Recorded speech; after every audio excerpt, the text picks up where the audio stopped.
Okay, so as you guys know, today we have Christina Flach on the podcast. Hi, Christina. Hi, how are you guys? Thanks for having me. We're good, thank you.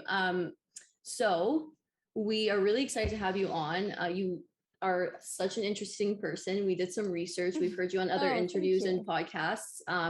You're a CEO, you're a celebrity makeup artist, you're a sepsis advocate, you're a mother, among many other things. But Yes, we kind of want to let you introduce yourself. So can you give us a little bit of background of just who you are personally and professionally?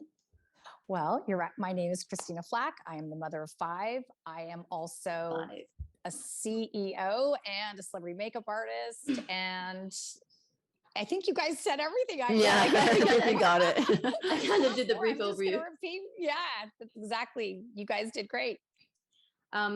So what we found really just interesting and kind of touching about your story, and something that we haven't really talked much about on the podcast about, is the topic of grief. And we know that grief has been prominent in your life, and you do a lot of advocacy for this too, and kind of how to turn grief into grace. And so we were wondering if you were able to kind of touch upon that, like how are you able to turn kind of grief-stricken moments into your life and kind of be able to move along your everyday life with your kids as well through them, and be able to grieve yourself while also being able to help them grieve? And can you tell the story about your husband as well, if you feel comfortable with that? Because I think that, I think that that's a really a nice story, and what the sepsis advocacy is for, of course.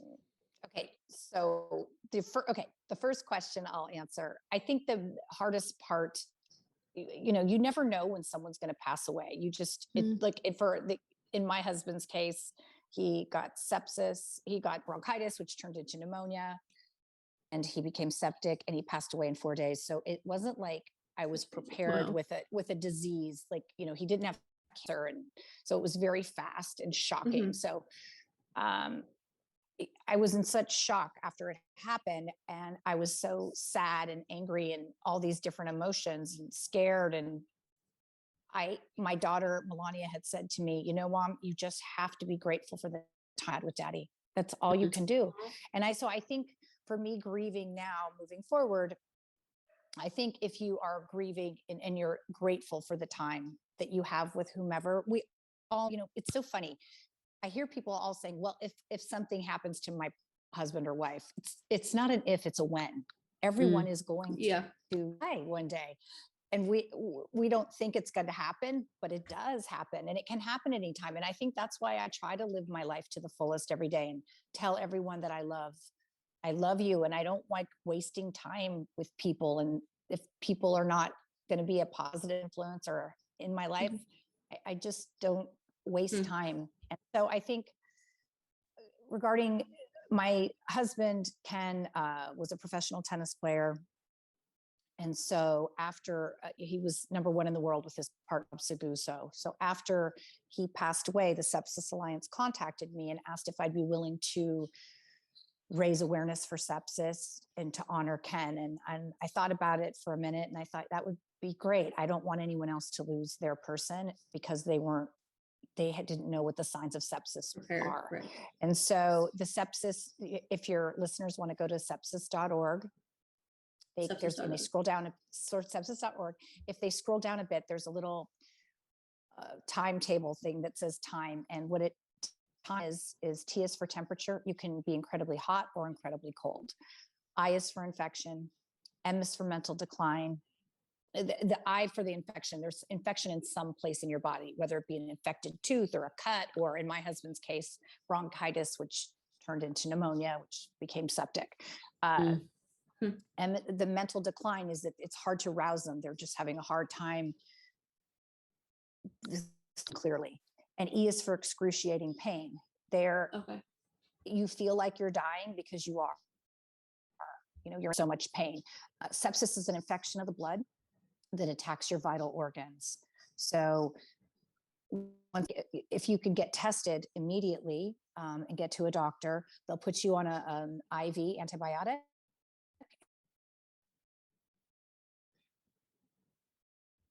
And you will be seen by his doctors at Kaiser. And so he became septic and his organs all shut down. And then his arms and legs turned black from no circulation. And so when I called the doctors in to ask them, well, what is going to happen here with the discoloration, they said, well, if he survives, we will have to amputate his arms and his legs. Wow. And I just thought, my husband can't golf, can't drink beer, can't love me, hold my hand, see, walk with his children. I can't do to him. That's and not so a life to live. Yeah. No, it's dreadful. Besides, he would have killed me in some way. He would never, he would have, I couldn't do that to him. So we had to decide to take him off of life support, which was really horrible, but there was no other option. He would have lost all dignity. I would never have done that to him. So I had lost previously my mother and my son, Bo. My son, Bo, passed away on Christmas Day when he was 4.5 months old. And I'm so sorry. Thank you. After he passed away, I started an educational fund at the Northern Lights School in Oakland, California for underprivileged children. And they have a golf tournament every year. And all my kids have participated in the golf tournament and helped the school. And Ken played in the golf tournament. They're all different athletes from around the San Francisco Bay Area, the 49ers, the Giants, the A's, the Sharks, all play. And it's really great because the school runs solely grants and donations. And my son, Ben, Bo's twin, in the past 5 years has raised over $100,000. Wow. Which is so extraordinary for playing golf. I'm so proud of him. But this past October, he raised $36,000. And that enabled 3 children to go to private school for a year, which is fantastic. That's amazing. And so I just feel really proud of my kids for making lemonade out of some very sour lemons, right? And I think it helps for us to grieve in a positive way, helping others. I think it's a really great thing to be able to do. I agree.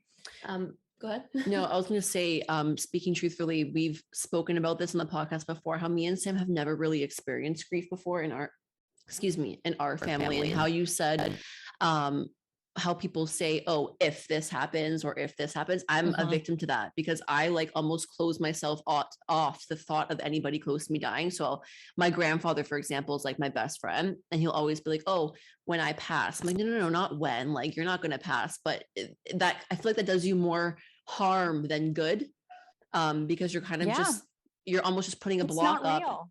Yeah, exactly. It's false reality. We live and then we pass, right? Well, so I think that's also, I think it's, I understand how you feel, because it's just for you to fathom it, it's too painful. Yeah, exactly. Yeah. I agree. I understand that. You also, I noticed when I was reading up that you are an advocate for mental health awareness as well. And you speak a lot about that.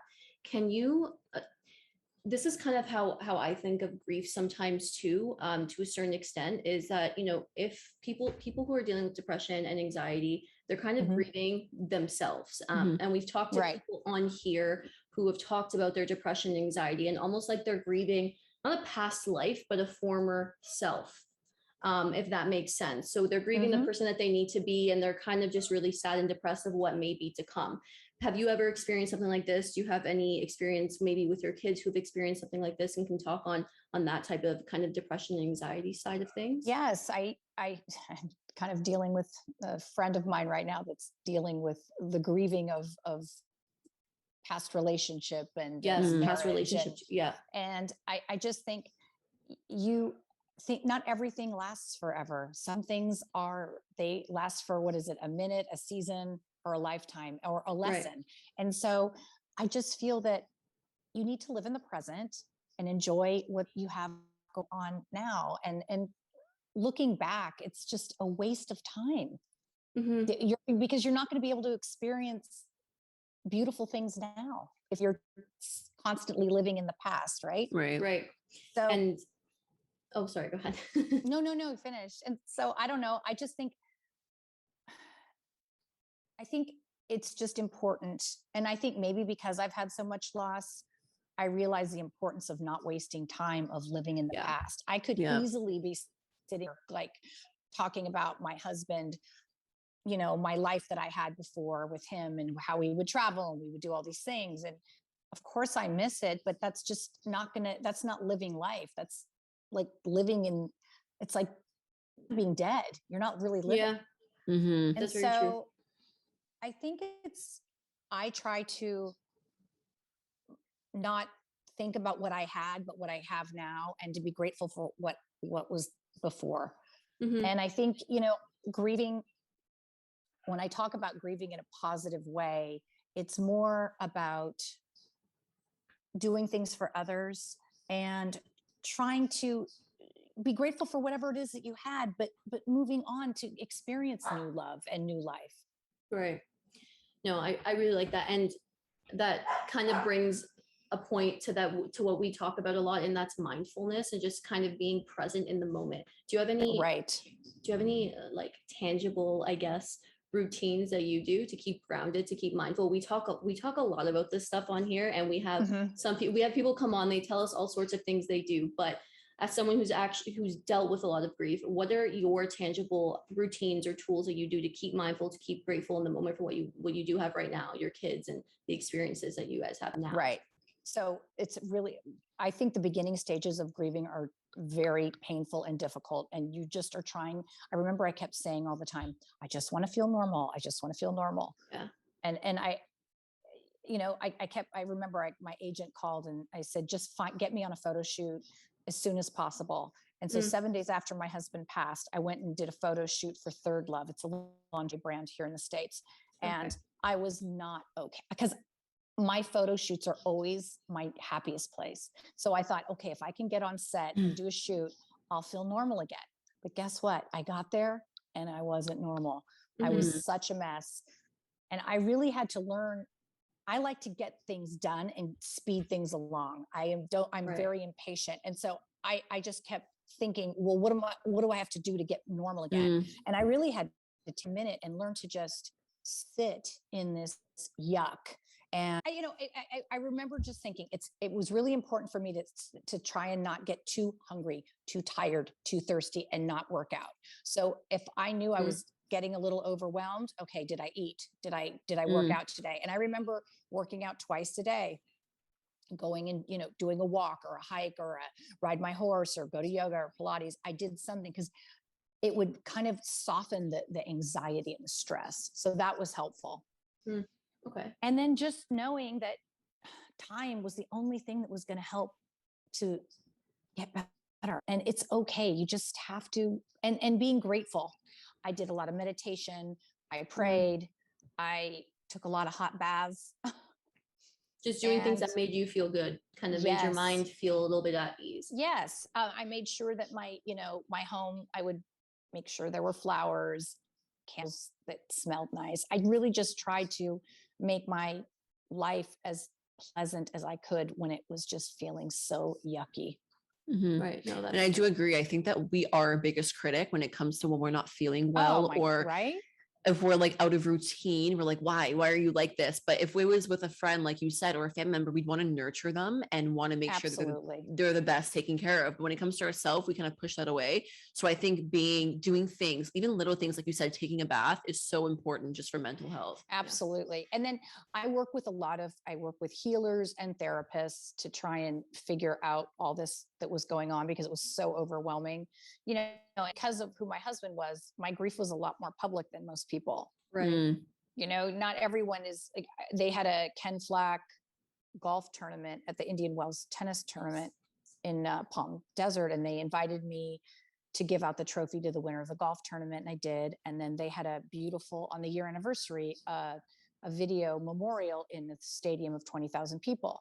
Wow. I didn't think it was going to be that big of a deal. I mean, of course it was a big deal. I didn't think I would feel so much. And I just remember being there and feeling so exposed that 20,000 people were looking at me, watching that. And it just felt like, whoa, it felt like really intense. So it's been a little different, my grieving situation, than most people. And in some ways it's nice that he was who he was, but it's also kind of support.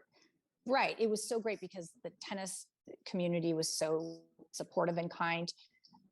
but it was also, you feel a little bit more exposed. Right. No, that makes sense. Thank you for sharing that. Mhm. I do, this is kind of random, but I just kind of, when we were talking about taking care of ourselves, because you're very, you're a CEO of a makeup branded company and you're a celebrity makeup artist and you're into the self-care and your skin looks great. I'm wondering, what are your top 3 go-to kind of self-care things for yourself? As a makeup artist, just wondering what you would do for yourself in terms of taking care of your skin or body. Just curious. No, that's a great question. Let's talk about something fun for a minute. Well, I laid out in the sun today. It was 70 degrees where I am in California. So I laid out by the pool. We're still doing tan. our fake tan over here. I've been Yeah. applying every single day because I do not want to be pale, but can't lay in the snow. Nice. No, right. I think I eat incredibly well. I drink a lot of green juice. I work out every day. And I think all of that, I don't drink a lot of alcohol. Even if I'm in the sun, I wear a hat and sunglasses and sunscreen. I protect my skin. I wear a lot of face oil to moisturize. What else do I do? I just think it's important. I try to be happy and smile and laugh and love, because I honestly know, being a makeup artist, that people that photograph the best are the ones that are the happiest. And I'm not saying I don't get sad a lot and depressed, because life can be bumpy, but I really try to have a positive outlook. I think that's the most attractive thing someone can have, is no one wants to be around anyone with a Debbie Downer negative attitude. It's and true. so I think it's important to try and smile and laugh and focus on the good things. There's so many wonderful things in life. I mean, happiness is a choice, and I choose to be happy. And at least I strive for that every day. And you also attract good energy when you're happy, and when you're putting out good energy, you get what you give, right? If you're giving just moody and being a B word and just being like grumpy, you're going to get that back, right? Absolutely. So 100% agree with that. Yeah, I think it's important. I agree. I kind of want to touch on, I really want to touch on Pretty Girl Makeup and how that started. Okay. Can you kind of give us a little brief history on that, where you started and how you were able to kind of build it up to where you are today, being a mom and running a household and all of that? How are you able to kind of maintain the CEO status? Oh, I know sometimes it's a lot, but I can imagine. I started my company in 1999, a really long time ago, and I'm self-funded. Now I'm getting business partners, and we're expanding. But at the time, I was a mother driving around, and I kept having this battle with drinking water. That's another one of my beauty tips. Drink a lot of water. I was drinking water and putting on lip gloss all the time. It was like this constant battle. I couldn't find one that lasted. And I thought, oh, well, I'll just create my own. And then I was on holiday with friends in Hawaii and my family, and my kids were finally the age that they weren't in the swimming pool. Like, I didn't need to be in there. I could read my magazine and drink my Mai Tai by the pool. And my girlfriend was a German model, and she's so funny. She's like, honey, look at this. We're pretty girls. And I go, what the hell does that mean?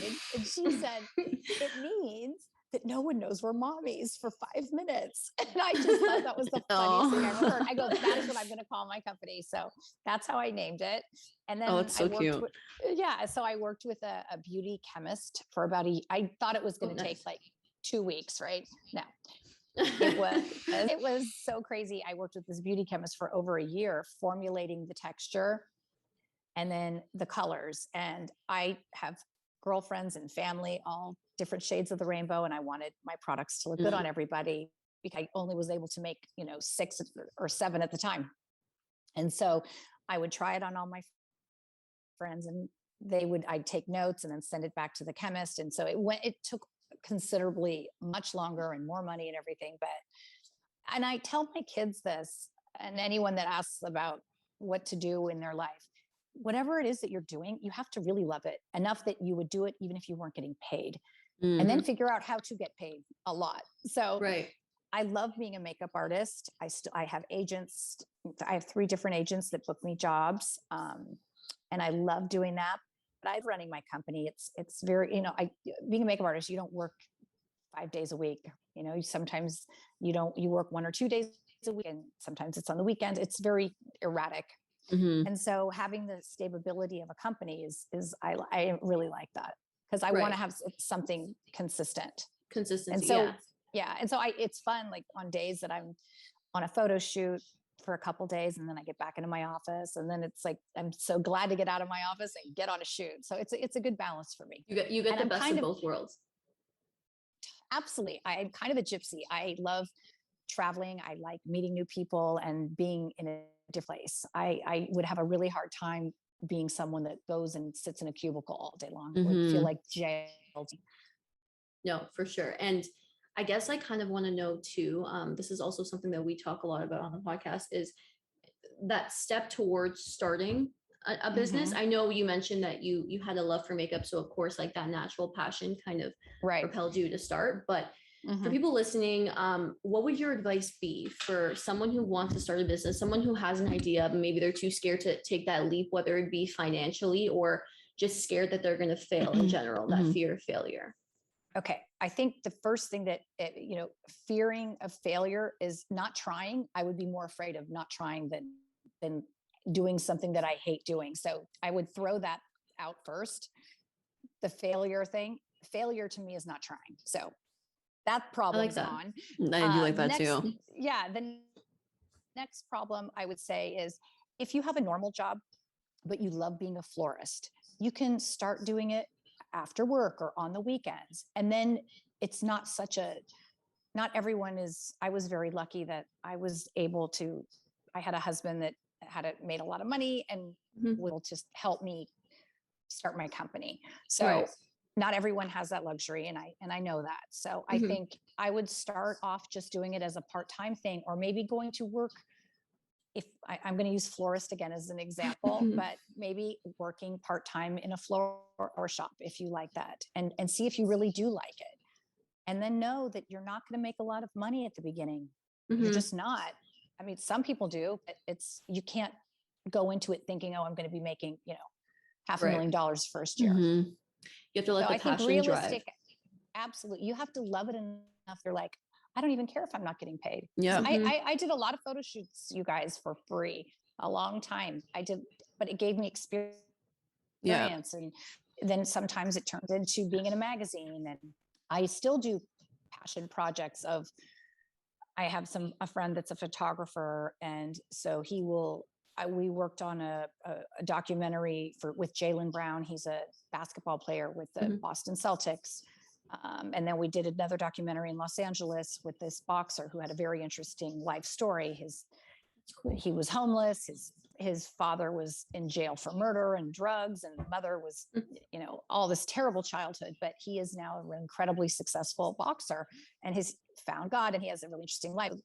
I worked on that for 2 days for free, but it was something that I enjoyed, and Mhm. You learn from. yeah, it was great. So Mhm. I will do that also, because being a makeup artist, if I'm hired by Gucci or Louis Vuitton or Carolina Herrera or something, they're very specific on how they want the models look. They want them to have very minimal makeup, because the focus needs to be on the clothes and not on Yeah. my work, right? Right. So Right. Their work. their work, it's Yeah. them, it's not about me. So they give you very detailed how they want it to look and not look. So of course I have to respect that. But so when I can go work on a project and I get to have the freedom to be artistic, if Mhm. I have artistic freedom, that is really lovely to me. It's very refreshing. And it also, I mean, I am an artist, obviously not on a canvas. The face is my canvas, but I am an artist. And so I like having that artistic freedom. Right. No, that makes sense. And I like what you said about even just doing things, even if you're not getting paid to do them, because that's you actually letting out that inner Mhm. creativity, Mhm. and sometimes that can Absolutely. feel cooped up during like mundane kind of day-to-day tasks and things. So I like that. I like it too. Yeah. I've said before in the podcast, I love animals. I love dogs, especially. So I've always seen myself working with dogs. So I took the first step this past 3 months and volunteering at like a dog shelter. And as I'm Oh, that's there, great. yeah, and as I'm there, I'm like, I would totally do this like every day of my life and not get paid. And I wouldn't even care like if I'm not getting money. So I like how That's you said that, because fantastic. eventually I can maybe open up my own dog shelter, or I Or don't be a know. dog walker. Exactly, Yeah. or a They make handler. dog Yeah. walkers make a ton of money. Yeah, yeah. do, I You'd be, heard you'd be that. I surprised. heard Even that. like dog handlers or trainers, Yeah. like you never know. Yeah, that's Um, great. One before we let you go, I do want to touch on. You don't have to share if you don't want to, but Oh my gosh, I'm scared. no, it's not that bad. But I don't want to like. Because To you're a throw you off celebrity, guard. yeah, because Yeah. you're a celebrity makeup artist. We were wondering if there's any. You don't obviously don't have to name anybody. If there's any stories, funny stories of people that you worked with that were just not maybe the most cooperative to work with when you were doing their makeup or something like that. Like any funny stories that Or you your can touch best. on, or like the best experience you've ever had. Okay. Well, there's two. Okay. I am so lucky with to me, my job is so gift with purchase because I get paid a lot of money and then I get to meet like, I work a lot with the Food Network. So I work with Bobby Oh, Flay nice. and Tyler Florence a lot. And I Oh, love them.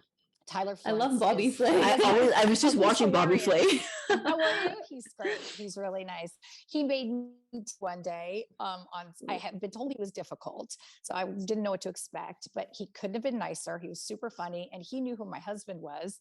And he said, "Are you married to Ken Flach?" And I go, "Yeah, wow, I didn't know you knew." He goes, "How the fuck did you get that guy to marry you?" And I'm like, "How did he get me to marry him?" Yeah, Opposite. So he was so funny. And then Tyler cool. and I, Tyler, he and his wife were my neighbors in Mill Valley.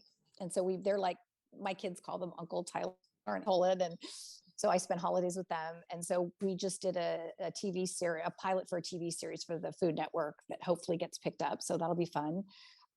Isaiah Washington, he used to be on Grey's Anatomy. He was Christina's husband, I think.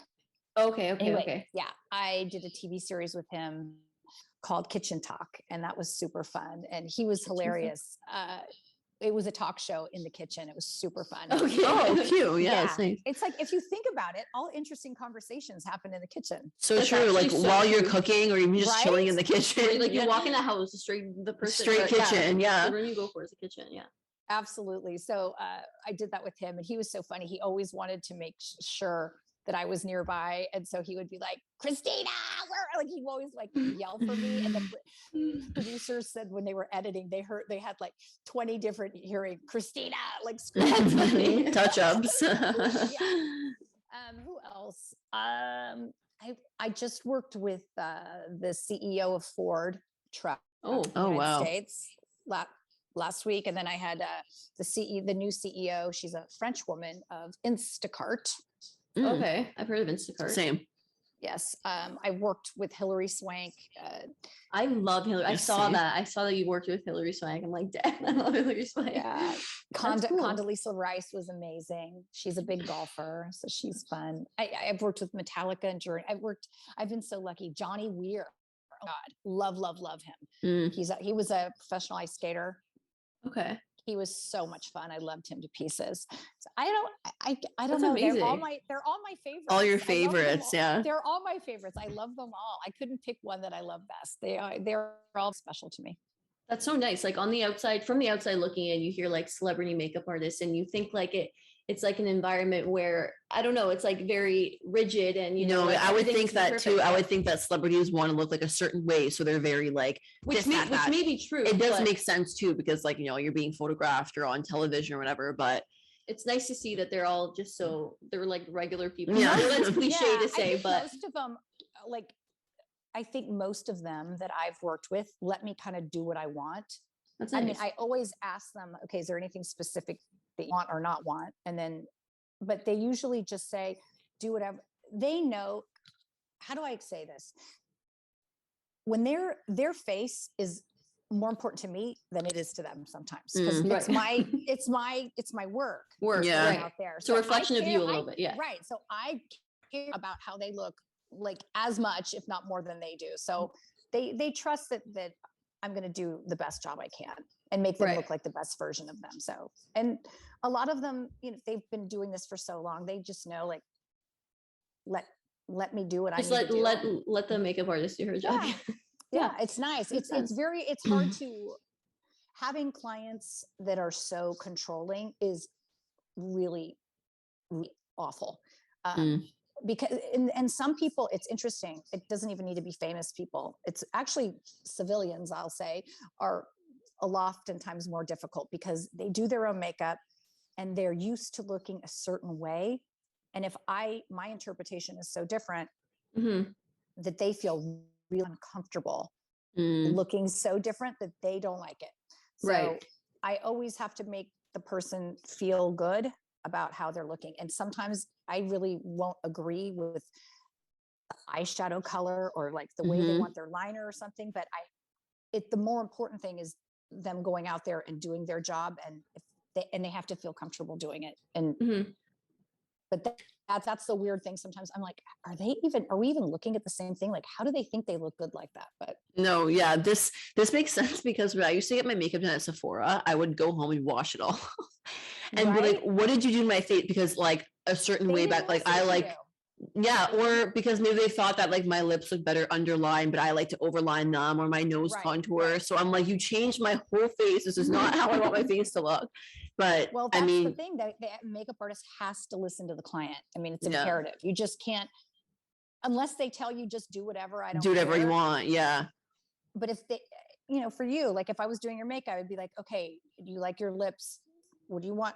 I also appreciate if someone's very clear on what they want. Like, like how you just said, well, I like my lips out a little bit.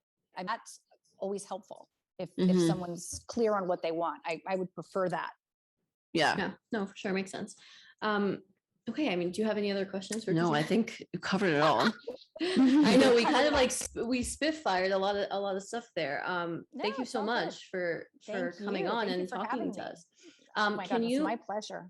Can you reiterate the sepsis.org website? Yes, sepsis.org. Sepsis.org. I'm going to type it in here so that I can share it. Yes. And then also we are offering 25% discount with discount code Pretty Girl if you go to prettygirlmakeup.com. Sepsis.org and prettygirlmakeup.com. Discount code Pretty Girl, all one word. 25%. Perfect. 25%. Okay. Amazing. Perfect. We'll definitely check that out. Yes, and we'll share. Thank you so much. We really appreciate. Thank you. I really appreciate it.